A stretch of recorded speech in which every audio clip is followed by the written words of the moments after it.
Chapter 29. Enter Ahab, to him Stubb. Some days elapsed, and, ice and icebergs all astern, the Pequod now went rolling through the bright Quito spring, which at sea almost perpetually reigns on the threshold of the eternal August of the tropic. The warmly cool, clear, ringing, perfumed, overflowing, redundant days were as crystal goblets of Persian sherbet, heaped up, flaked up with rose-water snow. The starred and stately nights seemed haughty dames in jewelled velvets, nursing at home in lonely pride the memory of their absent conquering earls, the golden helmeted suns. For sleeping man, 'twas hard to choose between such winsome days and such seducing nights. But all the witcheries of that unwaning weather did not merely lend new spells and potencies to the outward world. Inward they turned upon the soul, especially when the still mild hours of eve came on. Then memory shot her crystals as the clear ice most forms of noiseless twilights. And all these subtle agencies, more and more they wrought on Ahab's texture. Old age is always wakeful, as if, the longer linked with life, the less man has to do with aught that looks like death. Among sea commanders, the old greybeards will oftenest leave their berths to visit the night-cloak deck. It was so with Ahab, only that now of late he seemed so much to live in the open air, that truly speaking his visits were more to the cabin, than from the cabin to the planks.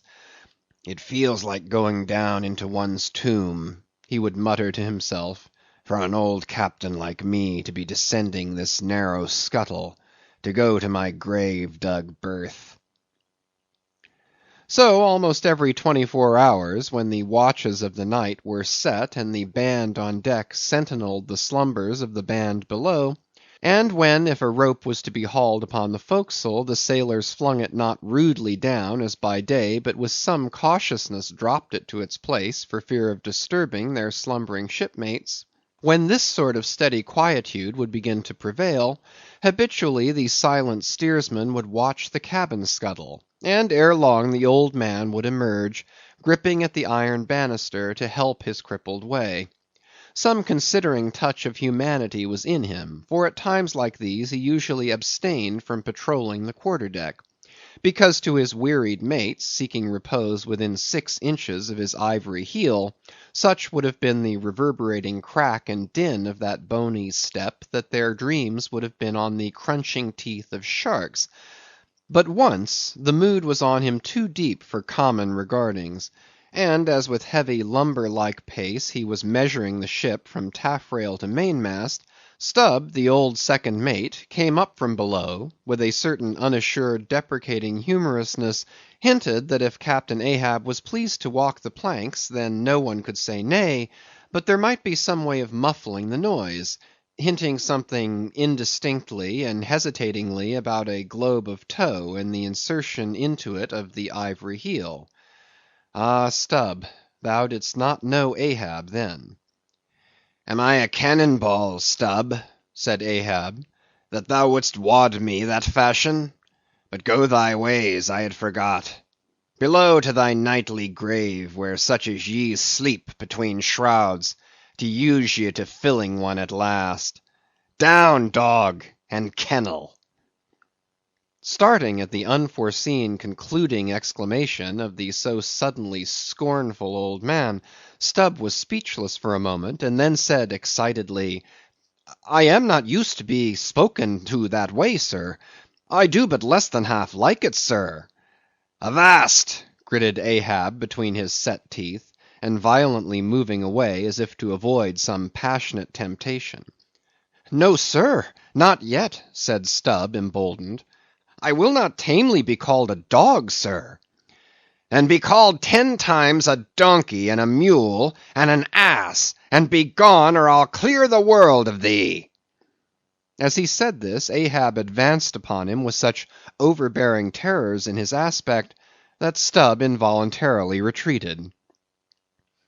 "I was never served so before without giving a hard blow for it," muttered Stubb, as he found himself descending the cabin scuttle. "It's very queer. Stop, Stubb. Somehow, now, I don't well know whether to go back and strike him, or what's that? Down here on my knees and pray for him? Yes, that was the thought coming up in me. But it would be the first time I ever did pray. It's queer, very queer. And he's queer, too. I take him fore and aft, he's about the queerest old man Stubb ever sailed with. How he flashed at me, his eyes like powder pans. Is he mad? Anyway, there's something on his mind, as sure as there must be something on a deck when it cracks.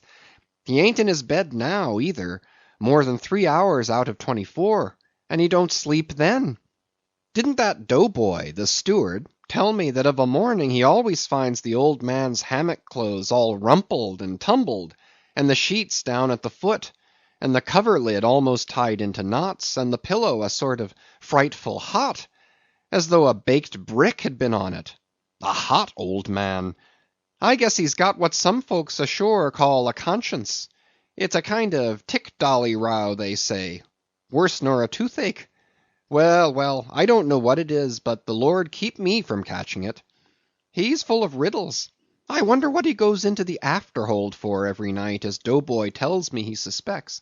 What's that for, I should like to know? Who's made appointments with him in the hold? Ain't that queer now? But there's no telling. It's the old game. Here goes for a snooze. Damn me, it's worth a fellow's while to be born into the world, if only to fall right asleep. And now that I think of it, that's about the first thing babies do. And that's sort of queer, too. Damn me, but all things are queer, come to think of 'em. But that's against my principles. Think not, is my 11th commandment, and sleep when you can is my 12th. So here goes again. But how's that? Didn't he call me a dog? Blazes! He called me 10 times a donkey, and piled a lot of jackasses on top of that. He might as well have kicked me and be done with it. Maybe he did kick me, and I didn't observe it. I was so taken all aback with his brow, somehow. It flashed like a bleached bone. What the devil's the matter with me? I don't stand right on my legs.